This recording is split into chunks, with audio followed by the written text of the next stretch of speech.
ಅಂತಂದರೆ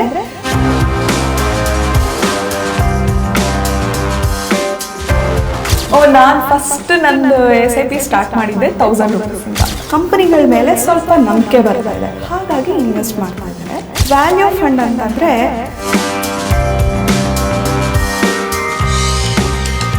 ಬಿಕಾಸ್ ನನಗೆ 40 ರೂಪಾಯಿ ಅನ್ಸೋ ಐಟಮು ಮಾರ್ಕೆಟಲ್ಲಿ 30 ರೂಪಾಯಿಗೆ ಸಿಗ್ತಾ ಇದೆ. ಡೆಪ್ಟ್ ಫಂಡ್ ಅಂದ್ರೆ ಏನು?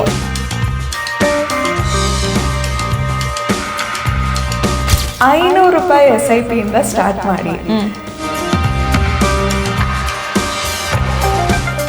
ವಿಜಯವಾಣಿ ಡಿಜಿಟಲ್ನ ಸಮಸ್ತ ವೀಕ್ಷಕರಿಗೆ ನಮಸ್ಕಾರ. ನಾವು ಮ್ಯೂಚುವಲ್ ಫಂಡ್ SIP ಎಲ್ಲದರ ಬಗ್ಗೆ ಪ್ರತಿಯೊಂದು ಎಪಿಸೋಡ್ನಲ್ಲೂ ಕೂಡ ನೋಡ್ತಾ ಇದ್ವಿ. ಸೊ ಹೇಗೆ ಇನ್ವೆಸ್ಟ್ ಮಾಡೋದು, ಯಾವುದು ರೈಟ್ ಪ್ಲೇಸ್, ಎಲ್ಲದರ ಮಾಹಿತಿಯನ್ನು ಪಡ್ಕೊಳ್ತಾ ಇದ್ವಿ. ಇದ್ರ ಬಗ್ಗೆ ಈಗ ಮತ್ತಷ್ಟು ಇನ್ಫಾರ್ಮೇಷನ್ ಅನ್ನ ತುಂಬ ಡಿಟೇಲ್ಡ್ ಆಗಿ ಕೊಡೋದಕ್ಕೆ ನಮ್ಮ ಜೊತೆಗೆ ಅದಿತಿ ಎಸ್ ಮೂರ್ತಿ ಅವರು ಇವತ್ತು ಜಾಯ್ನ್ ಆಗಿದ್ದಾರೆ. ಬನ್ನಿ ಅವ್ರನ್ನ ಮಾತಾಡ್ಸೋಣ. ಹೆಲೋ ಅದಿತಿ. ನಮಸ್ಕಾರ. ಓಕೆ, ನನ್ನ ಹೆಸರು ಅದಿತಿ ಎಸ್ ಮೂರ್ತಿ. ನಾನು semi qualified chartered accountant, NISM certified mutual fund 5A mutual fund distributor, NISM certified 13 common derivatives. Okay Aditi, mutual fund ಬಗ್ಗೆ ನಾವು ಈಗಾಗಲೇ ಸಾಕಷ್ಟು ವಿಷಯಗಳನ್ನು ತಿಳ್ಕೊಳ್ತಾ ಇದ್ವಿ. ಸಿಸ್ಟಮ್ಯಾಟಿಕ್ ಇನ್ವೆಸ್ಟ್ಮೆಂಟ್ ಹೇಗೆ, SIP ಅಂದರೆ ಏನು ಅಂತ ಎಲ್ಲ. ಸೊ ಇವತ್ತಿನ ಎಪಿಸೋಡಲ್ಲಿ ಮತ್ತಷ್ಟು ಸ್ವಲ್ಪ ಬೇರೆ ಇನ್ಫಾರ್ಮೇಷನ್ ಅನ್ನು ತಗೊಳ್ಳೋಣ. ಸೊ ನಿಮ್ಮ ಫಸ್ಟ್ ಕ್ವೆಶನ್, ಮ್ಯೂಚುವಲ್ ಫಂಡ್ ಅಂದರೆ ಏನು, ಹೇಗೆ ವರ್ಕ್ ಆಗುತ್ತೆ, ಏನು ಹೇಳ್ತೀರಿ ಅಂತ? ಸರಳವಾಗಿ ಹೇಳಬೇಕು ಅಂತಂದರೆ ಮ್ಯೂಚುವಲ್ ಫಂಡ್ ನಾವೆಲ್ಲರೂ ಪರಸ್ಪರ ಸೇರಿಕೊಂಡು ನಮ್ಮ ಹಣನ ಸಂಗ್ರಹಿಸಿ ಒಬ್ಬ ತಜ್ಞರಿಗೆ ಕೊಡ್ತೀವಿ. ಈ ತಜ್ಞರು ಯಾರು ಅಂದರೆ ಫಂಡ್ ಮ್ಯಾನೇಜರ್. ಇವರು ನಮ್ಮ ಹಣನ ಬೇರೆ ಬೇರೆ ಕಂಪನಿಗಳ ಶೇರ್ಸ್ ಮೇಲೆ ಹೂಡಿಕೆ ಮಾಡಿ ಅದರಿಂದ ನಮಗೆ ಆದಾಯ ಬರೋ ಹಾಗೆ ಮಾಡ್ತಾರೆ. ಓಕೆ, ಕಂಪ್ಯಾರಿಟಿವ್ಲಿ ಕಳೆದ ಕೆಲವು ವರ್ಷಗಳಿಂದ ಮ್ಯೂಚುವಲ್ ಫಂಡ್ ಅಲ್ಲಿ ಭಾರತದಲ್ಲಿ ಅತಿ ಹೆಚ್ಚು ಜನಪ್ರಿಯತೆ ಇದೆ.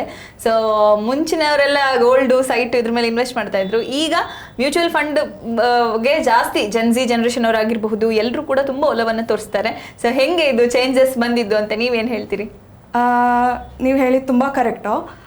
ನಮ್ಮ ಹಿಂದಿನ 2 ಪೀಳಿಗೆಗೆ ಹೂಡಿಕೆ ಅಂತಂದರೆ ಭೂಮಿ, ರಿಯಲ್ ಎಸ್ಟೇಟು, ಬಂಗಾರ, ಗೋಲ್ಡು, ಅದು ಬಿಟ್ಟರೆ FD ಒಂದು ಸ್ವಲ್ಪ ರೀಸೆಂಟಾಗಿ. ಸೊ ಇದು 3 ಬಿಟ್ಟು ಅವರು ಬೇರೆ ಯಾವುದ್ರಲ್ಲೂ ಇದು ಮಾಡ್ತಾ ಇರಲಿಲ್ಲ. ಬಟ್ ಕಂಪನಿಗಳ ಮೇಲೆ ಅವ್ರಿಗೆ ನಂಬಿಕೆ ಇರಲಿಲ್ಲ, ಅದಕ್ಕೆ ಅವ್ರು ಹೂಡಿಕೆ ಮಾಡ್ತಾ ಇರಲಿಲ್ಲ. ಇವಾಗ ಸೆಬಿಯ ಕಟ್ಟುನಿಟ್ಟಿನ ರೂಲ್ಸ್ ರೆಗ್ಯುಲೇಷನ್ನ ಪಾಲಿಸಲೇಬೇಕು, ಡಿಸ್ಕ್ಲೋಜರ್ಸ್ ಕೊಡಬೇಕು. ಇದರಿಂದ ಕಂಪನಿಗಳು ಸೆಬಿ ಅಂದರೆ ಏನು ಅಂತ? ಸೆಬಿ ಅಂದರೆ securities exchange board of India ಅಂತ. ಇದು ಎಲ್ಲ ಮ್ಯೂಚುವಲ್ ಫಂಡ್ಸ್, ಶೇರ್ಸ್, ಇವರ ಎಲ್ಲ ಕಂಪನಿಗಳ ಇದು ಎಲ್ಲದನ್ನು ಅವರು ಮಾನಿಟರ್ ಮಾಡ್ತಾರೆ, ರೆಗ್ಯುಲೇಟ್ ಮಾಡ್ತಾರೆ. ಸರಿ ಇದ್ದಾರಾ, ಸರಿ ಇಲ್ವಾ, ಎಲ್ಲ ರೂಲ್ಸ್ ಫಾಲೋ ಮಾಡ್ತಾ ಇದ್ದಾರಾ ಇಲ್ವಾ ಅಂತ ನೋಡಿ ತುಂಬ ಸ್ಟ್ರಿಕ್ಟಾಗಿ ಅವರು ಮಾನಿಟರ್ ಮಾಡ್ಕೊಂಡು ಬರ್ತಾ ಇದ್ದಾರೆ. ಸೊ ಇವರ ಈ ಸ್ಟ್ರಿಕ್ಟ್ನೆಸ್ಸಿಂದ ಒಂದು ಡಿಸಿಪ್ಲಿನ್, ಶಿಸ್ತು ಮತ್ತು ಪಾರದರ್ಶಕತೆ ಅಂತ ಹೇಳ್ತೀವಿ, ಟ್ರಾನ್ಸ್ಪರೆನ್ಸಿ, ಇದು ಇಂಪ್ರೂವ್ ಆಗಿದೆ. ಈ ರೀಸನ್ನಿಂದ ಇವಾಗ ಎಲ್ಲರಿಗೂ ಕಂಪನಿಗಳ ಮೇಲೆ ಸ್ವಲ್ಪ ನಂಬಿಕೆ ಬರ್ತಾ ಇದೆ, ಹಾಗಾಗಿ ಇನ್ವೆಸ್ಟ್ ಮಾಡ್ತಾ ಇದ್ದಾರೆ. ಅದು ಬಿಟ್ಟು ಇವಾಗ ಭೂಮಿ ಆಗಲಿ ಬಂಗಾರ ಆಗಲಿ ಮುಟ್ಟಕ್ಕಾಗದೇ ಇರೋ ಅಷ್ಟು ಏರಿದೆ. ನಾನು ಅದೇ ಮ್ಯೂಚುವಲ್ ಫಂಡಲ್ಲಿ ₹500 SIP ಮಾಡ್ಬೋದು. KYC ಆನ್ಲೈನಲ್ಲಿ ಮನೇಲಿ ಕುತ್ಕೊಂಡು ಮಾಡ್ಬೋದು. ಟೆಕ್ನಾಲಜಿ ಬಂದಿದೆ, ಒಂದು ಫೋನು ಇಂಟರ್ನೆಟ್ಟು ಇದ್ದರೆ ಸಾಕು, ನಾನು SIP ಸ್ಟಾರ್ಟ್ ಮಾಡ್ಬೋದು. ಈ ರೀಸನ್ನಿಂದ ಇವಾಗ ಮ್ಯೂಚುವಲ್ ಫಂಡ್ಗೆ ತುಂಬ ಜನಪ್ರಿಯತೆ ಬಂದಿದೆ. ಓಕೆ, ಸೆಬಿ ವರ್ಗಗಳು ಯಾವುದು, ಅದನ್ನು ಡಿಫ್ರೆಂಟಾಗಿ ಮಾಡ್ತಾರಲ್ವ, ಅದು ಹೇಗೆ, ಯಾವುದು ಅಂತ? ಸೊ ಸೆಬಿ ಪ್ರಕಾರ ಇವಾಗ 5 ವರ್ಗಗಳಿದೆ. ಒಂದು equity, debt, hybrid, solution oriented funds, ಇದು ಬಿಟ್ಟು ಅದರ್ಸು. ಈಕ್ವಿಟಿ ಫಂಡ್ ಅಂತಂದರೆ ಒಂದು large cap, mid cap, small cap, market basis ಮೇಲೆ. ಮಾರ್ಕೆಟ್ ಕ್ಯಾಪ್ ಅಂದರೆ ಇವಾಗ ಕಂಪನಿಗಳ ಟೋಟಲ್ ಸಂಪತ್ತಿನ ಬೇಸಿಸ್ ಮೇಲೆ large cap, mid cap, small cap ಅಂತ ಮಾಡಿದ್ದಾರೆ. ಲಾರ್ಜ್ ಕ್ಯಾಪ್ ಅಂದರೆ ಟಾಪ್ 100 ಕಂಪನೀಸ್, ಮಿಡ್ ಕ್ಯಾಪ್ ಅಂದರೆ 101 to 250, ಸ್ಮಾಲ್ ಕ್ಯಾಪ್ ಅಂದರೆ ಬಿಯಾಂಡ್ 250 ಕಂಪನೀಸನ್ನು ಅವರು ಕ್ಯಾಟಗರೈಸ್ ಮಾಡಿದ್ದಾರೆ. ಸೊ ಲಾರ್ಜ್ ಕ್ಯಾಪ್ ಬಂದ್ಬಿಟ್ಟು ಒಂದು ಸ್ವಲ್ಪ ಕನ್ಸರ್ವೇಟಿವ್, ಅಂದರೆ ಕನ್ಸರ್ವೇಟಿವ್ ಇನ್ವೆಸ್ಟರ್ ಅಂತಂದರೆ ಇವಾಗ ನನ್ನ ಅಪಘಾತದ ಕ್ಷಮತೆ ಏನು, ನನ್ನ ರಿಸ್ಕ್ ಅಪಟೈಟ್ ಏನು ಅಂತ ನೋಡಿಕೊಂಡು ಅದರ ಬೇಸಿಸ್ ಮೇಲೆ ಇನ್ವೆಸ್ಟ್ ಮಾಡೋದು. ಸೊ ಸೊ ಮಿಡ್ ಫಂಡ್ ಬಂದು ಒಂದು ಮಾಡ್ರೇಟು, ಸ್ಮಾಲ್ ಕ್ಯಾಪ್ ಫಂಡ್ ಬಂದು ಅಗ್ರೆಸಿವ್ ಅಂತ ಹೇಳಿ. ಇದನ್ನ ಜನ ಹೆಂಗ್ ಅರ್ಥ ಮಾಡ್ಕೊಳ್ಳೋದು? ಸ್ಮಾಲ್ ಕ್ಯಾಪ್ ನಿಮ್ಮ ಟರ್ಮ್ಸ್ಗಳು ಜನರಿಗೆ ತುಂಬಾ ಬೇಗ ಕನೆಕ್ಟ್ ಆಗಲ್ಲ. ಈಸಿಯಾಗಿ ಹೇಳೋದಾದ್ರೆ ಒಂದು ಎಕ್ಸಾಂಪಲ್ ಮುಖಾಂತರ ಏನು ಹೇಳ್ತೀರಿ? ಇವಾಗ ನಾನು ಒಂದು ರಿಲಯನ್ಸ್ ಅಂತ ಒಂದು ದೊಡ್ಡ ಕಂಪನಿಗೆ ಇನ್ವೆಸ್ಟ್ ಮಾಡಬೇಕು ಅಂತಂದರೆ ನನ್ನ ಹತ್ರ ಹಣ ಜಾಸ್ತಿ ಇರಬೇಕು. ಸೊ ಇವಾಗ ನಾನು ಡೈರೆಕ್ಟಾಗಿ ಹೂಡಿಕೆ ಮಾಡೋಕ್ಕೆ ಹೋದರೆ ನನ್ನಿಂದ 1-2 ಶೇರ್ಸ್ ಅಷ್ಟೇ ಪರ್ಚೇಸ್ ಮಾಡೋಕ್ಕಾಗುತ್ತೆ. ಅದೇ ನಾನು ಮ್ಯೂಚುವಲ್ ಫಂಡ್ ಮೂಲಕ ಹೋದರೆ ತುಂಬ ಜನ ಅದನ್ನು ಒಗ್ಗೂಡಿಸಿರ್ತಾರೆಗೋಸ್ಕರ ಆ ಹಣದಲ್ಲಿ ತುಂಬ ಟಾಪ್ 100 ಕಂಪನೀಸ್ದು ನಾನು ಶೇರ್ಸನ್ನು ತೊಗೋಬೋದು. ಸೊ ಇಂಡಿಯಾದಲ್ಲೇ ಟಾಪ್ 100 ಕಂಪನೀಸ್ದು ನೀವು ಒಬ್ಬರು ಓನರ್ ಥರ ಆಗಿರ್ತೀರ. ಫ್ಲೆಕ್ಸಿ ಕ್ಯಾಪ್ ಮತ್ತು ಮಲ್ಟಿ ಕ್ಯಾಪ್ ಅಂತ ಹೇಳಿ ನಾವು ಕೇಳಿರ್ತೀವಿ. ಸೊ ಏನಿದು, ಹೇಗೆ ವರ್ಕ್ ಆಗುತ್ತೆ?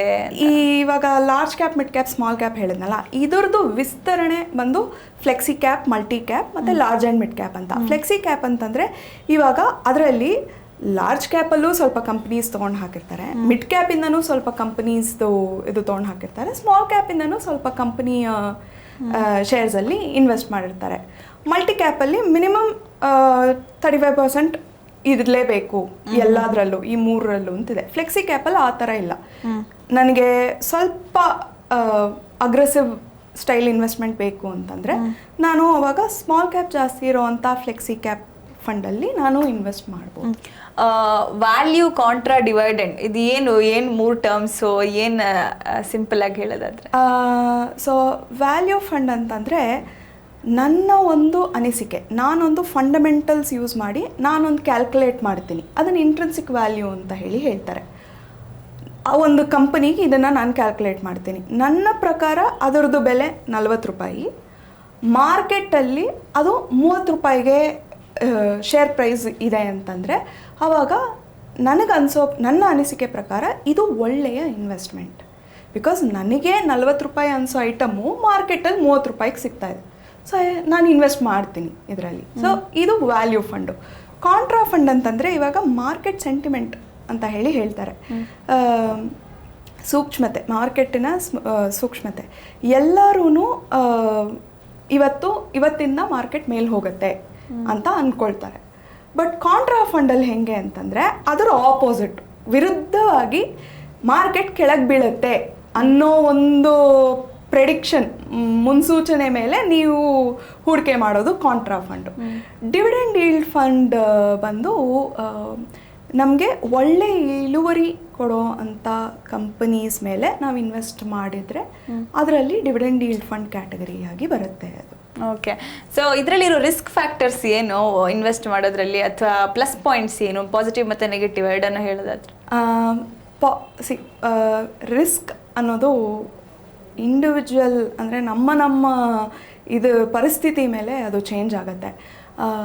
ಇವಾಗ ನನಗೆ ಮಾರ್ಕೆಟ್ ಒಂದು 10% ಮೇಲೆ ಹೋದರೆ ಖುಷಿ ಆಗುತ್ತೆ. ಅದೇ 10% ಕೆಳಗೆ ಹೋಯಿತು ಅಂತಂದರೆ ನಿದ್ದೆ ಬರಲ್ಲ, ಭಯ ಆಗುತ್ತೆ, ಪ್ಯಾನಿಕ್ಕಾಗಿ ಮಾರ್ಬಿಡೋಣವಾ ಅನ್ನೋ ಒಂದು ಇದು ಬಂದರೆ ಆವಾಗ ನಾನು ಕನ್ಸರ್ವೇಟಿವ್ ಇನ್ವೆಸ್ಟರ್.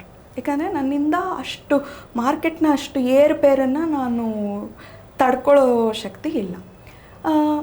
ಮಾಡ್ರೇಟ್ ಇನ್ವೆಸ್ಟರ್ ಅಂದರೆ ಒಂದು 10% ಬಿದ್ದರೂ ನಿದ್ದೆ ಕೆಡೋ ಪರಿಸ್ಥಿತಿ ಇಲ್ಲ, ಆದರೆ ಮಾನಿಟರ್ ಮಾಡ್ತಾ ಇರ್ತೀನಿ. ಸೊ ಇವರು ಮಾಡ್ರೇಟ್ ಇನ್ವೆಸ್ಟರ್ಸ್. ಅಗ್ರೆಸಿವ್ ಅಂದರೆ 10% ಬಿತ್ತಾ ಇದು ಕರೆಕ್ಟ್ ಸಮಯ ಅಂತ ಹೇಳಿ ಇನ್ನೂ ಜಾಸ್ತಿ ಹಣ ಹಾಕೋರು ಅಗ್ರೆಸಿವ್ ಇನ್ವೆಸ್ಟರ್ಸ್. ಸೊ ಈ value fund, contra fund, dividend yield fund, large, mid, small, flexi, multi, ಇದೆಲ್ಲ ನಮ್ಮ ಅಪಾಯದ ಕ್ಷಮತೆ ಬೇಸಿಸ್ ಮೇಲೆ ನಾವು ಒಂದಷ್ಟು ಅಮೌಂಟನ್ನು ಹಾಕ್ಕೊಂಡು ಬರ್ಬೋದು. ನಾನು ಆವಾಗಲೇ ಹೇಳ್ದಂಗೆ ಲಾರ್ಜ್ ಕ್ಯಾಪಲ್ಲಿ ಕನ್ಸರ್ವೇಟಿವ್ ಇನ್ವೆಸ್ಟರ್ಸು, ಮಿಡ್ ಕ್ಯಾಪಲ್ಲಿ ಮಾಡ್ರೇಟ್ ಇನ್ವೆಸ್ಟರ್ಸು, ಸ್ಮಾಲ್ ಕ್ಯಾಪಲ್ಲಿ ಅಗ್ರೆಸಿವ್ ಇನ್ವೆಸ್ಟರ್ಸ್. ಓಕೆ. ಸೊ ಇದು ಈ ರೀತಿ ಡಿವೈಡ್ ಆಗುತ್ತೆ? ಹೌದು, ಈ ರೀತಿ ಡಿವೈಡ್ ಆಗುತ್ತೆ. ಎಷ್ಟು ನಾವು ಇನ್ವೆಸ್ಟ್ಮೆಂಟ್ ಮಾಡ್ತೀವಿ ಅದ್ರ ಮೇಲೆ ಲಾರ್ಜ್, ಮಿಡ್ ಮತ್ತು ಸ್ಮಾಲ್ ಕ್ಯಾಪ್ ಅಂತ. Correct. Flexi, multi plus value, contra, dividend, ನಾವು ಇವಾಗ ಏನು ಮಾತಾಡೋದು ಅದು ನಿಮ್ಮ ಗುರಿ ಏನು, ಅದರ ಒಂದು ಇದರ ಮೇಲೆ ಕೂಡ, ಆಧಾರದ ಮೇಲೆ ಕೂಡ. ಯಾವ ರೀತಿ ಅಂದರೆ ಈಗ ಒಂದು ಮದುವೆ ಅಥವಾ ಆಕ್ಸಿಡೆಂಟ್ ಅಥವಾ ಈ ರೀತಿ ಅವರೇ? ಹೌದು. ಇವಾಗ ನೀವೊಂದು ಮನೆ ಕಟ್ಟಬೇಕು ಅಂತ ಅಂದ್ಕೊಂಡಿದ್ದೀರ, 5 ವರ್ಷ ಹೂಡಿಕೆ ಮಾಡಿ ಆಮೇಲೆ ಅದನ್ನು ತೆಗೆದು ಒಂದು ಡೌನ್ ಪೇಮೆಂಟಿಗೆ ಹಾಕೋಣ ಅಂತ ಅಂದ್ಕೊಂಡಿದ್ದೀರಾ ಅಂದರೆ ನೀವು 5 ವರ್ಷ ಇನ್ವೆಸ್ಟ್ ಮಾಡ್ತಾ ಇದ್ದೀರಾ. ಸೊ ನಾವೇನು ಮಾಡ್ತೀವಿ ಆವಾಗ ಒಂದು ಸ್ವಲ್ಪ ಫ್ಲೆಕ್ಸಿ ಕ್ಯಾಪಲ್ಲಿ ಕೊಡ್ಬೋದು ಅಂತ ಹೇಳ್ತೀವಿ, ಇನ್ನೊಂದು ಸ್ವಲ್ಪ ಡಿವಿಡೆಂಡ್ ಈಲ್ಡ್ ಫಂಡಲ್ಲಿ ಕೊಡ್ಬೋದು ಅಂತ ಹೇಳ್ತೀವಿ, ಹೆಚ್ಚಿನ ಪ್ರತಿಶತ ಸ್ಮಾಲ್ ಕ್ಯಾಪ್ ಫಂಡಲ್ಲಿ ಕೊಡ್ಬೋದು ಅಂತ ಕೂಡ ಹೇಳ್ತೀವಿ ನಾವು. ಡೆಪ್ಟ್ ಫಂಡ್ಗಳನ್ನು ಅನೇಕ ಹೂಡಿಕೆದಾರರು ಫಿಕ್ಸ್ಡ್ ಡೆಪಾಸಿಟ್ ಅಂತ ಹೇಳಿ ಅನ್ಕೋತಾರೆ. ಡೆಪ್ಟ್ ಫಂಡ್ ಅಂದ್ರೆ ಏನು, ಯಾಕೆ ಎಲ್ಲರೂ ಅದು ಫಿಕ್ಸ್ಡ್ ಡೆಪಾಸಿಟ್ ಅಂತ ಹೇಳಿ ಥಿಂಕ್ ಮಾಡ್ತಾರೆ, ಏನು ಹೇಳ್ತೀರಿ? ತುಂಬ ಜನ ಡೆಟ್ ಫಂಡ್ ಅಂದರೆ ಫಿಕ್ಸ್ಡ್ ಡೆಪಾಸಿಟ್ ಅಂತ ಹೇಳಿ ಅಂದ್ಕೊಂಡಿದ್ದಾರೆ. ಇದು ಅಲ್ಲ, ಸೇಫ್ ಅಂತಲೂ ಅಂದ್ಕೊಂಡಿರ್ತಾರೆ. ಸ್ವಲ್ಪ ಪರ್ಸೆಂಟೇಜ್ ಇದು ನಿಜ ಅಲ್ಲ. ಯಾಕೆ ಅಂತಂದರೆ ಎಲ್ಲ ಒಂದು ಇನ್ವೆಸ್ಟ್ಮೆಂಟ್ ಟೈಪಲ್ಲೂ ನೀವು ಎಫ್ ಡಿ ಆಗಲಿ, ಒಂದು ಗೋಲ್ಡ್ ತೊಗೋತೀರಾ ಅಂತಾಗಲಿ, ಅಥವಾ ಮ್ಯೂಚುವಲ್ ಫಂಡ್ ಈಕ್ವಿಟಿ ಡೆಟ್ಟಲ್ಲೇ ಇನ್ವೆಸ್ಟ್ ಮಾಡ್ತೀರಾ ಅಂತಾಗಲಿ, ರಿಸ್ಕ್ ಇದ್ದೇ ಇರುತ್ತೆ. ರಿಸ್ಕ್ ಇಲ್ಲದೆ ಇರೋ ಒಂದು ಹೂಡಿಕೆನೇ ಇಲ್ಲ. ಸೊ ಡೆಟ್ಟಲ್ಲೂ ಒಂದು ಸ್ವಲ್ಪ ಪ್ರತಿಶತ ರಿಸ್ಕ್ ಅನ್ನೋ ಇದು ಇದೆ. ಸೊ ಡೆಟ್ಟಲ್ಲೇ ತುಂಬ ಇದೆ. ಡೆಟ್ ಬಂದುಬಿಟ್ಟು ಅವರು ಸೆಬಿ ಬಂದು ನೀವು ಟೈಮ್ ಹೊರೈಸನ್ ಮೆಚ್ಯೂರಿಟಿ ಬೇಸಿಸ್ ಮೇಲೆ ಅವರು ವಿಭಾಗ ಮಾಡಿದ್ದಾರೆ. ಶಾರ್ಟ್ ಟರ್ಮ್ ಅಂತ ಏನಾದ್ರು ಅದನ್ನ ಮತ್ತೆ ಸೇಫ್ ಮತ್ತೆ ಸಿಂಪಲ್ ಅಂತ ಕೂಡ ಜನ ಅನ್ಕೊಳ್ತಾರೆ, ಅದು ಎಷ್ಟು ಮಟ್ಟಿಗೆ ನಿಜ ಅಂತ? ಈಕ್ವಿಟಿಗೆ ಹೋಲಿಸಿದ್ರೆ ಸೇಫ್ ಆ್ಯಂಡ್ ಸಿಂಪಲ್ಲೇ. ಇದರ ಕನ್ಸರ್ವೇಟಿವ್ ಇನ್ವೆಸ್ಟರ್ಸ್ ಅಂತ ಹೇಳಿದ್ನಲ್ಲ, ಅವರಿಗೆ ಇದು ಹೇಳಿ ಮಾಡಿಸಿದ ಟೈಪು. ನಾನಿವಾಗ ಒಂದು ದಿವಸಕ್ಕೆ ಮಾರ್ಕೆಟಲ್ಲಿ ಇನ್ವೆಸ್ಟ್ ಮಾಡಿ ಅದನ್ನು ನೆಕ್ಸ್ಟ್ ಇದರಲ್ಲಿ ಬೇರೆದ್ರಲ್ಲಿ ತೆಗೆದು ಹಾಕಬೇಕು ಅಂತಂದರೆ ನಂಗೆ ಓವರ್ ನೈಟ್ ಫಂಡ್ ಅಂತ ಇದೆ. ಸೊ ಒಂದೇ ದಿವಸಕ್ಕೆ ಹಾಕ್ಬೋದು. ಲಿಕ್ವಿಡ್ ಫಂಡ್ ಅಂದರೆ ಒಂದು 91 ದಿವಸ. Short term fund, ultra short term fund ಇದೆಲ್ಲ ಒಂದು 3 ರಿಂದ 6 ತಿಂಗಳು, 6 ರಿಂದ 12 ತಿಂಗಳು ಈ ಮಟ್ಟಕ್ಕೆ ಇದು ಮಾಡ್ಬೋದು. ಇದೇ ನೆಕ್ಸ್ಟ್ ನಾವು ಮೀಡಿಯಮ್ ಟರ್ಮ್ ಫಂಡ್ ಅಂತ ಹೇಳಿ ಬರ್ತೀವಿ. ಮೀಡಿಯಮ್ ಟರ್ಮ್ ಫಂಡ್ ಅಂತಂದರೆ 1 ವರ್ಷಕ್ಕಿಂತ ಜಾಸ್ತಿ. ಲಾಂಗ್ ಟರ್ಮ್ ಅಂತಂದರೆ ಒಂದು 5 ವರ್ಷಕ್ಕಿಂತ ಜಾಸ್ತಿ. ಇದರಲ್ಲಿ ಇರೋ ಡೈನಮಿಕ್ ಬಾಂಡ್ ಫಂಡ್ ಅಂತ ಒಂದಿದೆ. ಅದು ಈ ಎಲ್ಲ ಟೈಮ್ ಹೊರೈಸನಲ್ಲೂ ಒಂದು ಸ್ವಲ್ಪ ಅವರು ಹೂಡಿಕೆ ಮಾಡ್ತಾರೆ. ಕಂಪನಿಗಳು ಅವ್ರಿಗೆ ಹಣ ಸಾಲದೇ ಇರೋವಾಗ ಬ್ಯಾಂಕಲ್ಲಿ ಸಾಲ ಸಿಕ್ಕಿದ್ರೂ ಅದು ಸಾಲದೇ ಬರೋವಾಗ ಅವರು ಕಾರ್ಪೊರೇಟ್ ಬಾಂಡ್ ಫಂಡ್ ಅಂತ ಹೇಳಿ ಬಿಡ್ತಾರೆ. ಅಂದರೆ ಪಬ್ಲಿಕ್ ಹತ್ರ ಅವರು ಸಾಲವನ್ನು ತಗೊಳ್ತಾರೆ. ಅದು ಕಾರ್ಪೊರೇಟ್ ಬಾಂಡ್ ಫಂಡು. ಈ ಕ್ರೆಡಿಟ್ ರಿಸ್ಕ್ ಫಂಡ್ ಅಂತ ಒಂದಿದೆ. ಅದು ಬಂದು ಸೆಬಿ ಅವರು ಎಲ್ಲ ಕಂಪನೀಸನ್ನು ಅವರ ಕ್ರೆಡಿಟ್ ಇದರ ಮೇಲೆ ಒಂದು ಕ್ಲಾಸಿಫೈ ಮಾಡಿದ್ದಾರೆ. AAA, AA+, AA, A ಎಲ್ಲ. ಸೊ ಈ ಥರದ್ದೊಂದು ಫಂಡಲ್ಲಿ ರಿಸ್ಕ್ ಜಾಸ್ತಿ ಇರೋವಂಥ ಒಂದು ಹೂಡಿಕೆ ಮಾಡೋದು ಕ್ರೆಡಿಟ್ ರಿಸ್ಕ್ ಫಂಡ್. ಹೈಬ್ರಿಡ್ ಫಂಡ್ಗಳು ಅಂದರೆ ಏನು ಅಂತ? ಈ ಹೈಬ್ರಿಡ್ ಫಂಡು ತುಂಬ ಚೆನ್ನಾಗಿರೋವಂಥದ್ದು. ಇದರಲ್ಲಿ ಈಕ್ವಿಟಿ ಮತ್ತು ಡೆಟ್ ಎರಡನ್ನೂ ಒಂದೇ ಫಂಡಲ್ಲಿ ಅವರು ಕಂಬೈನ್ ಮಾಡಿ ನಿಮಗೆ ಕೊಡ್ತಾರೆ. ಸೊ ನೀವು ಇವಾಗ ನಾನು ಈಕ್ವಿಟಿನಲ್ಲೂ ಇನ್ವೆಸ್ಟ್ ಮಾಡಬೇಕು, ಡೆಟ್ಟಲ್ಲೂ ಇನ್ವೆಸ್ಟ್ ಮಾಡಬೇಕು, ಆದರೆ ನನ್ನ ಹತ್ರ ಇರೋ ಅಮೌಂಟ್ ಸ್ವಲ್ಪನೇ ಅಂತ ಇದ್ದಾಗ ನೀವೇನು ಮಾಡ್ಬೋದು, ಹೈಬ್ರಿಡ್ ಫಂಡಲ್ಲಿ ಇನ್ವೆಸ್ಟ್ ಮಾಡ್ಬೋದು. ಹೈಬ್ರಿಡ್ ಫಂಡಲ್ಲಿ ಈಕ್ವಿಟಿನೂ ಬರುತ್ತೆ, ಡೆಟ್ಟೂ ಬರುತ್ತೆ. ನಿಮ್ಮ ರಿಸ್ಕ್ ಅಪಟೈಟ್ ಪ್ರಕಾರ ನೀವು ಕಮ್ಮಿ ರಿಸ್ಕ್ ಬೇಕು ಅಂದರೆ ಕನ್ಸರ್ವೇಟಿವ್ ಹೈಬ್ರಿಡ್ ಫಂಡು. ಇದರಲ್ಲಿ ಡೆಟ್ ಜಾಸ್ತಿ ಇರುತ್ತೆ, ಈಕ್ವಿಟಿ ಕಮ್ಮಿ ಇರುತ್ತೆ. ಇಲ್ಲ ಬ್ಯಾಲೆನ್ಸ್ಡ್ ಫಂಡು 50-50. ಇಲ್ಲ ಅಂದರೆ ಅಗ್ರೆಸಿವ್ ಹೈಬ್ರಿಡ್ ಫಂಡು. ಇದರಲ್ಲಿ ಈಕ್ವಿಟಿ ಮೊತ್ತ ಜಾಸ್ತಿ ಇರುತ್ತೆ, ಡೆಟ್ ಪ್ರಮಾಣ ಸ್ವಲ್ಪ ಕಮ್ಮಿ ಇರುತ್ತೆ. ಸೊ ಇದು ಮಾಡ್ಬೋದು. ನೆಕ್ಸ್ಟ್ ಬಂದ್ಬಿಟ್ಟು ಡೈನಮಿಕ್ ಅಸೆಟ್ ಅಲೋಕೇಶನ್ ಫಂಡ್ ಅಥವಾ ಬ್ಯಾಲೆನ್ಸ್ಡ್ ಅಡ್ವಾಂಟೇಜ್ ಫಂಡ್ ಅಂತ ಹೇಳಿ ಕರೀತಾರೆ. ಇದು ನಮ್ಮ ತಜ್ಞರಿದಾರಲ್ವಾ, ಫಂಡ್ ಮ್ಯಾನೇಜರ್, ಅವರು ಮಾರ್ಕೆಟಿನ ಒಂದು ಪರಿಸ್ಥಿತಿ ನೋಡಿಕೊಂಡು ಈಕ್ವಿಟಿಯಲ್ಲಿ ಜಾಸ್ತಿ ಹಾಕಬೇಕಾ, ಡೆಟ್ಟಲ್ಲಿ ಜಾಸ್ತಿ ಹಾಕಬೇಕಾ ಅಂತ ಅವರು ಡಿಸೈಡ್ ಮಾಡ್ತಾರೆ. ನೆಕ್ಸ್ಟ್ ಬಂದು ಮಲ್ಟಿ ಆಸೆಟ್ ಅಲೋಕೇಶನ್ ಫಂಡ್ ಅಂತ ಹೇಳಿ ಒಂದಿದೆ. ಇದು 3 ಅಸೆಟ್ ಕ್ಯಾಟಗರಿನಲ್ಲಿ ಇನ್ವೆಸ್ಟ್ ಮಾಡುತ್ತೆ. ಒಂದು ಈಕ್ವಿಟಿ, ಒಂದು ಡೆಟ್ಟು, ಇನ್ನೊಂದು ಕಮಾಡಿಟೀಸ್. ಈ ಕಮಾಡಿಟೀಸ್ ಅಂತಂದರೆ ನಿಮ್ಮ ಗೋಲ್ಡ್, ಸಿಲ್ವರ್, ಕಾಪರ್ ಈ ಥರದ್ದೆಲ್ಲನೂ ಅದರಲ್ಲಿ ಇನ್ಕ್ಲೂಡ್ ಆಗುತ್ತೆ.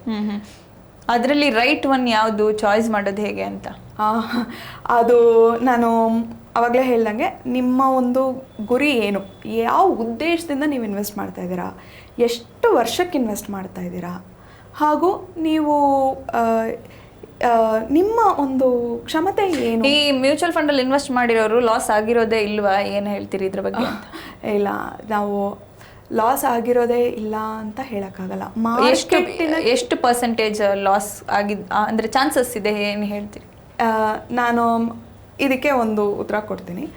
ಮಾರ್ಕೆಟಿನ ಕೆಲಸನೇ ಮೇಲೆ ಕೆಳಗೆ ಮೇಲೆ ಕೆಳಗೆ ಮೇಲೆ ಕೆಳಗೆ ಹೋಗೋದು. ತುಂಬ ಜನ ಮೇಲಿದ್ದಾಗ ದುಡ್ಡನ್ನು ತಗೋತಾರೆ, ಕೆಳಗೆ ಬಂದಾಗ ದುಡ್ಡನ್ನು ಹಾಕ್ತಾರೆ ಮಾರ್ಕೆಟಲ್ಲಿ. ಸೊ ಇದು ಮಾರ್ಕೆಟ್ನ ಇದು. ನೀವು ಯಾವಾಗ ಹಾಕ್ತೀರಾ, ಯಾವಾಗ ತಗೋತೀರಾ, ಮತ್ತು ನೀವು ಇದಕ್ಕೆ ಇನ್ವೆಸ್ಟ್ ಮಾಡ್ತೀರಾ ಅನ್ನೋದ್ರ ಬೇಸಿಸ್ ಮೇಲೆ ಇದನ್ನು ಯಾರು ಡಿಸೈಡ್ ಮಾಡೋದು? ಅಂದರೆ ನಿಮ್ಮ ಫಿನಾನ್ಷಿಯಲ್ ಮ್ಯಾನೇಜರ್ ಇಟ್ಕೋಬೇಕಾ, ಹೇಗೆ ರೈಟ್ ಪರ್ಸನ್ ಹೇಗೆ ಚಾಯ್ಸ್ ಮಾಡೋದು? ನಿಮಗೆ ಇದ್ರ ಬಗ್ಗೆ ಅಪಾರವಾದ ಜ್ಞಾನ ಇದೆ ಅಂತಂದರೆ ನೀವೇ ಮಾರ್ಕೆಟಲ್ಲಿ ಹೋಗಿ ಯಾವ ಫಂಡಿಗೆ ಬೇಕಾದರೂ ನಿಮ್ಮ ಒಂದು ಉದ್ದೇಶದ ಪ್ರಕಾರ ಯಾವ ಫಂಡಿಗೆ ಬೇಕಾದರೂ ಹಾಕ್ಬೋದು. ಇಲ್ಲ ಅಂತಂದರೆ ಫಿನಾನ್ಷಿಯಲ್ ಅಡ್ವೈಸರ್ಸ್ ಇದ್ದಾರೆ, ಬ್ಯಾಂಕಲ್ಲೂ ಸಜೆಸ್ಟ್ ಮಾಡ್ತಾರೆ. ಸೊ ನೀವು ನಿಮ್ಮ ಒಂದು ಇಷ್ಟದ ಪ್ರಕಾರ ಹೋಗಿ ಮ್ಯೂಚುವಲ್ ಫಂಡ್ಗಳನ್ನು ಚಾಯ್ಸ್ ಮಾಡುವಾಗ ಏನೆಲ್ಲ ಫ್ಯಾಕ್ಟರ್ಸ್ ತಲೆಯಲ್ಲಿ ಇಟ್ಕೊಂಡು ಮಾಡಬೇಕು ಅಂತ? ಓಕೆ, ಇವಾಗ ಅದೇ ನಾನು ಹೇಳ್ದಂಗೆ ನನ್ನ ಉದ್ದೇಶ ಏನು, ನಾನು ಮನೆ ಕಟ್ಟಬೇಕು ಅಂತ ಇನ್ವೆಸ್ಟ್ ಮಾಡ್ತೀನಿ. ಇಲ್ಲ ಅಂತಂದರೆ ನಾನು ಮಕ್ಕಳ ಭವಿಷ್ಯಕ್ಕೆ ಅಂತ ಹೇಳಿ ಇನ್ವೆಸ್ಟ್ ಮಾಡ್ಬೋದು, ರಿಟೈರ್ಮೆಂಟ್ ಆಗೋದಕ್ಕೆ ಅಂತ ಹೇಳಿ ಇನ್ವೆಸ್ಟ್ ಮಾಡ್ಬೋದು. ಸೊ ನಾನು ಇವೆಲ್ಲ ನನ್ನ ಗುರಿಗಳು. ಇದಕ್ಕೆ ನಾನು ಎಷ್ಟು ವರ್ಷ ನನಗೆ ಒಂದು ಸ್ಟಡಿ ಇನ್ಕಮ್ ಬಂದು ಒಂದು ಸ್ಟಡಿ ಆದಾಯದಿಂದ ನಾನು ಎಷ್ಟು ವರ್ಷ ಇನ್ವೆಸ್ಟ್ ಮಾಡ್ತೀನಿ ಅನ್ನೋದು ಕೂಡ ಒಂದು ಪ್ರಮಾಣ. ನಾವು ಅದನ್ನು ನೋಡಬೇಕು. ಅದಾದಮೇಲೆ ನಮ್ಮ ಕ್ಷಮತೆ ಏನು, ಅಪಾಯದ ಕ್ಷಮತೆ ಏನು ಅಂತ ನೋಡಿಕೊಂಡು ನಾವು ಇನ್ವೆಸ್ಟ್ ಮಾಡಿ ರೈಟ್ ಕಂಪನಿ ಯಾವುದು ಅಂತ ಚಾಯ್ಸ್ ಮಾಡೋದು ಹೇಗೆ ಅಂತ ಯಾವ ಫ್ಯಾಕ್ಟರ್ಸು ಜನರಲಿ ಹೇಳೋದಾದ್ರೆ ಇದೇ ಕಂಪನಿ ಆ ಕಂಪನಿ ಅಂತಲ್ಲ? ಇಲ್ಲ, ಕಂಪನಿ ಅನ್ನೋದು ಬ್ರಾಡರ್ ಕಾನ್ಸೆಪ್ಟ್. ನಾನು ಯಾವ ಫಂಡ್ ಸೆಲೆಕ್ಟ್ ಮಾಡ್ಬೋದು ಅಂತ ಹೇಳ್ತೀನಿ. ಇವಾಗ ನಾನು ಮನೆ ಕಟ್ಟೋದಕ್ಕೆ ಏನು ಮಾಡ್ತಾಯಿದ್ದೀನಿ, 5 ವರ್ಷ ಇನ್ವೆಸ್ಟ್ ಮಾಡ್ತಾಯಿದ್ದೀನಿ. ನನ್ನ ಇನ್ವೆಸ್ಟ್ಮೆಂಟ್ ಅಮೌಂಟು ತಿಂಗಳಿಗೆ 10,000 SIP ಅನ್ನೋದಾದರೆ ನಾನೇನು ಮಾಡ್ತೀನಿ, ನನ್ನ ಕ್ಷಮತೆ ಸ್ವಲ್ಪ ಜಾಸ್ತಿ ಇದೆ. ಸೊ ನಾನು ಮಾರ್ಕೆಟ್ ಒಂದು 10% ಬಿದ್ದರೂ ನಾನು ಭಯ ಪಡಲ್ಲ. ಬೇಕಾದ್ರೆ ಇನ್ನೂ ಒಂದು ಸ್ವಲ್ಪ ಎಲ್ಲಾದರೂ ದುಡ್ಡು ಕೂಡಿಟ್ಟಿದ್ದೆ ಅಂತಂದರೆ ಅದನ್ನು ತೊಗೊಂಡು ಹಾಕೋ ಅಂತ ಟೈಪ್ ನಾನು. ಸೊ ಹಾಗಾಗಿ ನಾನೇನು ಮಾಡ್ತೀನಿ, ಹೆಚ್ಚಿನ ಪ್ರಮಾಣನ ಈಕ್ವಿಟಿಗೆ ಕೊಡ್ತೀನಿ. ಈಕ್ವಿಟಿನಲ್ಲಿ ಸ್ಮಾಲ್ ಕ್ಯಾಪ್ ತೊಗೋತೀನಿ. ಆಮೇಲೆ ಇನ್ನೊಂದು ಸ್ವಲ್ಪ ಪ್ರಮಾಣನ ನಾನು ಬ್ಯಾಲೆನ್ಸ್ಡ್ ಅಡ್ವಾಂಟೇಜ್ ಫಂಡಲ್ಲಿ ಹಾಕ್ತೀನಿ. ಇನ್ನೊಂದು ಸ್ವಲ್ಪ ಮಲ್ಟಿ ಆ್ಯಸೆಟ್ ಅಲೊಕೇಶನ್ ಫಂಡಲ್ಲಿ ಹಾಕ್ತೀನಿ, ಯಾಕಂದರೆ ಅದರಲ್ಲಿ ಗೋಲ್ಡ್ ಸಿಲ್ವರ್ ಕೂಡ ಕವರ್ ಆಗುತ್ತೆ. ಆಮೇಲೆ ಒಂದು ಸ್ಮಾಲ್ ಪರ್ಸೆಂಟೇಜನ್ನು ಮಾತ್ರ ನಾನು ಡೆಟ್ಟಲ್ಲಿ ಹಾಕ್ತೀನಿ, ಸೇಫರ್ ಸೈಡ್. ಇದೆಲ್ಲ ವರ್ಕೌಟ್ ಆಗದೆ ಇರೋವಾಗ ಡೆಟ್ ಅಟ್ಲೀಸ್ಟ್ ನನ್ನ ಬಚಾವ್ ಮಾಡುತ್ತೆ ಅನ್ನೋ ಒಂದು ಉದ್ದೇಶದಿಂದ. ಸೊ ಈ ಥರ ಪ್ಲಾನಿಂಗ್ ಮಾಡಿಕೊಂಡ್ರೆ ಒಳ್ಳೇದು. ಓಕೆ, ಎಲ್ಲದರಲ್ಲೂ ಇನ್ವೆಸ್ಟ್ಮೆಂಟ್ ಮಾಡಬೇಕು ಅಂತ ನೀವು ಹೇಳೋದು. ಅದೇ ವಾರೆನ್ ಬಫೆಟ್ಟೇ ಹೇಳಿದ್ದಾರೆ, don't put all your eggs in one basket ಅಂತ. ಸೊ ನಾವು ಅದೇ ಹೇಳ್ತೀವಿ, ತುಂಬಾ ಡೈವರ್ಸಿಫೈ ಮಾಡಬಾರ್ದು. ಅಟ್ಲೀಸ್ಟ್ ಒಂದು 3-4 ಫಂಡು. ಇವಾಗ ನಾನು ಸ್ಟಾರ್ಟ್ ಮಾಡ್ತಾ ಇದ್ದೀನಿ, ಒಂದು ಸ್ಯಾಲರಿಡ್ ಪರ್ಸನ್ ಸ್ಟಾರ್ಟ್ ಮಾಡ್ತಾ ಇದ್ದೀನಿ ಅಂದರೆ 3-4 fund is a very good choice. Okay, ಇದ್ರ ಬಗ್ಗೆ ಅರಿವೇ ಇಲ್ಲ, ಸ್ಟಾರ್ಟ್ ಮಾಡಬೇಕು ಅಂತ ಅಂದ್ಕೊಂಡವ್ರಿಗೆ ಏನು ಹೇಳ್ತೀರಿ? ಇವಾಗಲೇ ಸ್ಟಾರ್ಟ್ ಮಾಡ್ತಾ ಇದ್ದೀನಿ ಅಂದವ್ರಿಗೆ ಈಕ್ವಿಟಿನಲ್ಲಿ ಒಂದು ಫ್ಲೆಕ್ಸಿ ಕ್ಯಾಪ್ ಫಂಡು, ಹೈಬ್ರಿಡಲ್ಲಿ ಒಂದು ಬ್ಯಾಲೆನ್ಸ್ಡ್ ಅಡ್ವಾಂಟೇಜ್ ಫಂಡು, ಒಂದೊಳ್ಳೆ ಡೆಟ್ ಫಂಡು. ನೀವು ಲಾಂಗ್ ಟರ್ಮ್ ಆದರೆ ಲಾಂಗ್ ಡ್ಯೂರೇಷನ್ ಫಂಡ್ ತೊಗೊಳ್ಳಿ. ನಿಮಗೆ ಡ್ಯೂರೇಷನ್ ನಿಮಗೆ ಐಡಿಯಾ ಇಲ್ಲ ಅಂತಂದರೆ ಡೈನಮಿಕ್ ಬಾಂಡ್ ಫಂಡ್ ಅಂತ ಒಂದಿದೆ, ಅದು ತೊಗೊಳ್ಳಿ.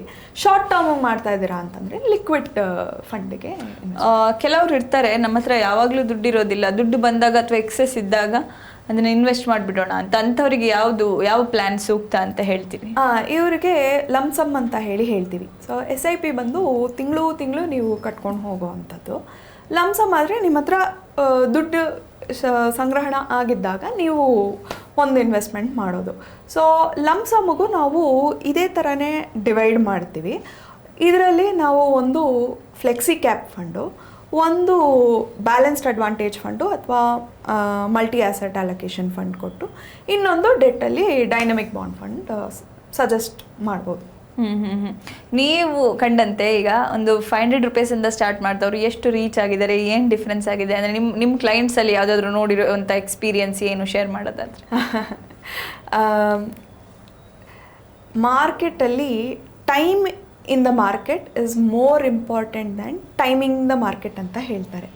ಸೊ ನಾನು 500 ರೂಪಾಯಿ ಹಾಕಿ ಒಂದು 10 ವರ್ಷ ಕನ್ಸಿಸ್ಟೆಂಟಾಗಿ 500 ತಿಂಗಳಿಗೆ 500 ಹಾಕೊಂಡು ಹೋದವರು ಅವರ ಒಂದು ಆದಾಯ ಜಾಸ್ತಿ ಇದೆ ಕಂಪೇರ್ಡ್ ಟು ನನಗೆ ದುಡ್ಡಿದ್ದಾಗ ನಾನು 500 ಹಾಕ್ತೀನಿ ಅಥವಾ 1000ನೇ ಹಾಕ್ತೀನಿ ಅನ್ನೋರು. ಸೊ ಅದೇ ಹೇಳಿದ್ದು, ಯಾಕಂದರೆ ರುಪಿ ಕಾಸ್ಟ್ ಆ್ಯಾವ್ರೇಜಿಂಗ್ ಅಂತ ಹೇಳ್ತೀವಿ, ಸೊ ಕಾಂಪೌಂಡಿಂಗ್ ಅಂತ ಹೇಳ್ತೀವಿ. ಸೊ ನೀವು ಕಂಟಿನ್ಯೂಸ್ ಆಗಿ ಮಾರ್ಕೆಟಲ್ಲೇ ಇದ್ರಿ ಅಂತಂದರೆ ನಿಮಗೆ ಆ ಕಾಂಪೌಂಡಿಂಗ್ ವರ್ಕ್ ಆಗಿ ನೀವು ಜಾಸ್ತಿ ಲಾಭ ನೋಡ್ಬೋದು. ಮ್ಯೂಚುವಲ್ ಫಂಡ್ನಲ್ಲಿ ಕೆಲವರು ಇನ್ವೆಸ್ಟ್ ಮಾಡೋದಕ್ಕೆ ಈಗಲೂ ಕೂಡ ಹೆದರ್ತಾರೆ, ಎಲ್ಲಿ ಲಾಸ್ ಆಗಿಬಿಡುತ್ತೆ ಅಂತ. ಸೊ ಅವರಿಗೆಲ್ಲ ಏನು ಹೇಳ್ತೀರಿ ಅಂತ? ಸರಿ, ಇವಾಗ ಮ್ಯೂಚುವಲ್ ಫಂಡ್ ಬೇಡ ಅಂದ್ಕೊಂಡ್ರಿ, ಎಲ್ಲಿ ಹಾಕ್ತೀರಾ? Risk is everywhere. Not taking the risk is the biggest risk ಈ ಒಂದು ನಮ್ಮ ಒಂದು ಆರ್ಥಿಕ ಪರಿಸ್ಥಿತಿನಲ್ಲಿ. ಸೊ FDಗೆ ಹಾಕಿದ್ರೆ ನಿಮ್ಮ ದುಡ್ಡು ಆ್ಯಕ್ಚುಲಿ ಹಣದುಬ್ಬರ, ಇನ್ಫ್ಲೇಷನ್ ಅಂತ ಹೇಳ್ತೀವಿ. ಸೊ ನಿಮ್ಮ ಲಾಭ ಎಲ್ಲ ಇನ್ಫ್ಲೇಷನ್ನೇ ತಿನ್ಕೊಂಬಿಡುತ್ತೆ. ಟ್ಯಾಕ್ಸ್ ಕೂಡ FDನಲ್ಲಿ ಜಾಸ್ತಿ ಇದೆ ಕಂಪೇರ್ಡ್ ಟು ಮ್ಯೂಚುವಲ್ ಫಂಡ್. ನಿಮ್ಮ ಸ್ಲ್ಯಾಬ್ ರೇಟ್ ಪ್ರಕಾರ ಟ್ಯಾಕ್ಸ್ ಬೀಳುತ್ತೆ FDನಲ್ಲಿ.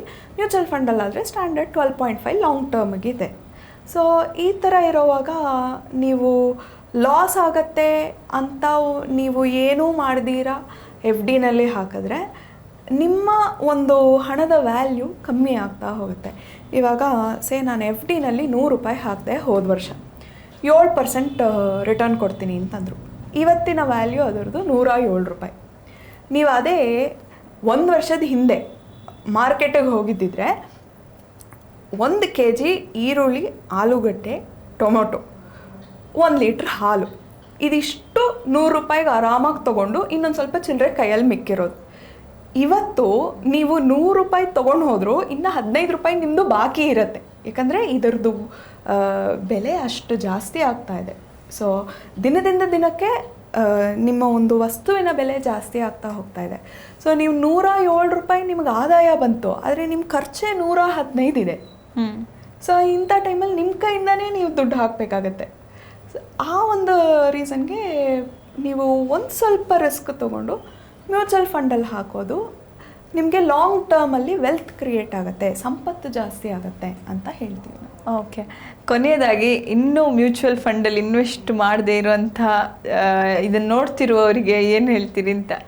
500 ರೂಪಾಯಿ SIPಯಿಂದ ಸ್ಟಾರ್ಟ್ ಮಾಡಿ, 1 ವರ್ಷ ಕನ್ಸಿಸ್ಟೆಂಟಾಗಿ 1 ತಿಂಗಳು ಮಿಸ್ ಮಾಡದೆ ನೀವು ಹೂಡಿಕೆ ಮಾಡಿ. 1 ವರ್ಷ ಆದಮೇಲೆ ನೀವು ನೋಡಿ, ಅದೇ ನೀವು 500 ರೂಪಾಯಿ FDನಲ್ಲಿ ತೊಗೊಂಡೋಗಿ ಹಾಕ್ತೀನಿ ಅಂತ ಹೇಳಿ ಅವರು ನೀವು ನೋಡಿ. ಯಾಕಂದರೆ ನೀವು ಎಲ್ಲ ಟ್ರೈ ಮಾಡಿದ್ಮೇಲೆ ಆಮೇಲೆ ಲಾಸ್ ಆಗುತ್ತೆ ಮ್ಯೂಚುವಲ್ ಫಂಡಲ್ಲಿ ಅಂತ ಹೇಳೋದು ಸರಿ.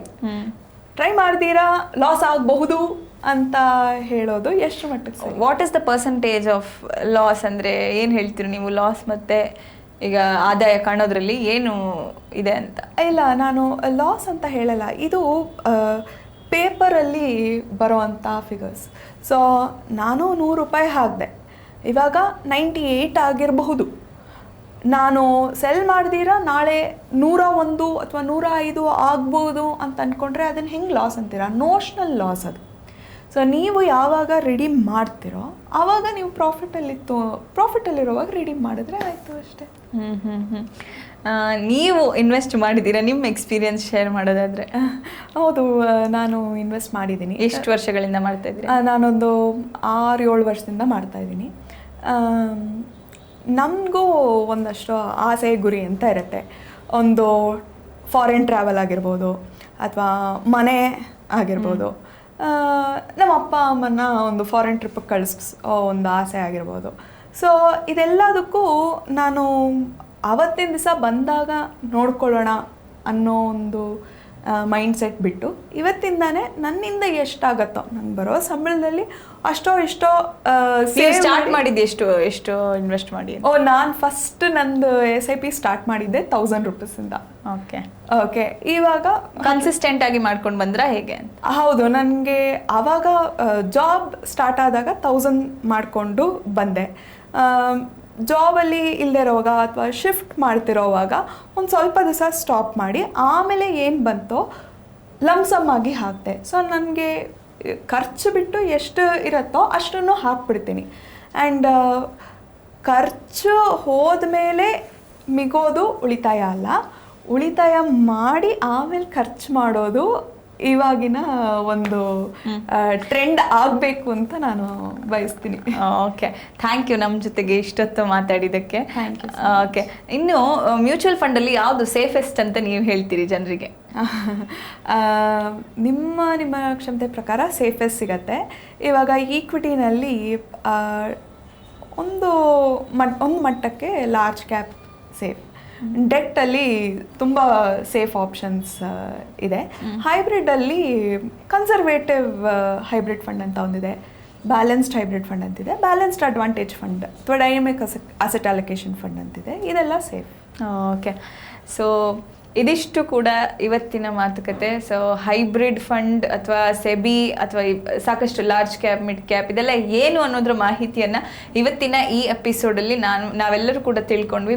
ಮತ್ತಷ್ಟು ವಿಷಯಗಳ ಬಗ್ಗೆ, ಮ್ಯೂಚುವಲ್ ಫಂಡ್ ಹೇಗೆ ವರ್ಕ್ ಆಗುತ್ತೆ, ಸೊ ಯಾವುದರಲ್ಲಿ ಇನ್ವೆಸ್ಟ್ಮೆಂಟ್ ಮಾಡಬೇಕು, ಒಟ್ಟಾರೆಯಾಗಿ ಈ ಒಂದು ಕಂಪ್ಲೀಟ್ ಸೆಗ್ಮೆಂಟ್ ಮುಗಿಯೋದಷ್ಟರಲ್ಲಿ ನೀವು ಒಬ್ಬ ಒಳ್ಳೆ ಮ್ಯೂಚುವಲ್ ಫಂಡನ್ನು ಅನಲೈಸ್ ಮಾಡಿಕೊಂಡು ಯಾವುದರಲ್ಲಿ ಇನ್ವೆಸ್ಟ್ ಮಾಡಬೇಕು ಅನ್ನೋದು ತಿಳ್ಕೊಳ್ಬೇಕು ಅನ್ನೋದೇ ನಮ್ಮ ಉದ್ದೇಶ. ಮತ್ತೊಂದು ವಿಶೇಷ ವ್ಯಕ್ತಿ ಜೊತೆ ನಿಮ್ಮೆಲ್ಲರನ್ನ ಭೇಟಿ ಆಗ್ತೀನಿ. ಅಲ್ಲಿವರೆಗೂ ನೋಡ್ತಾ ಇರಿ ವಿಜಯವಾಣಿ ಡಿಜಿಟಲ್ ಮೀಡಿಯಾ. ನೋ ಉತ್ಪ್ರೇಕ್ಷೆ, ನೋ ಊಹಾಪೋಹ. ತಾಜಾ ಸುದ್ದಿ, ನಿಖರ ಮಾಹಿತಿಗೆ ಬ್ರೌಸ್ ಮಾಡಿ Vijayavani .net. QR code scan ಮಾಡಿ ಆಪ್ ಡೌನ್ಲೋಡ್ ಮಾಡ್ಕೊಳ್ಳಿ.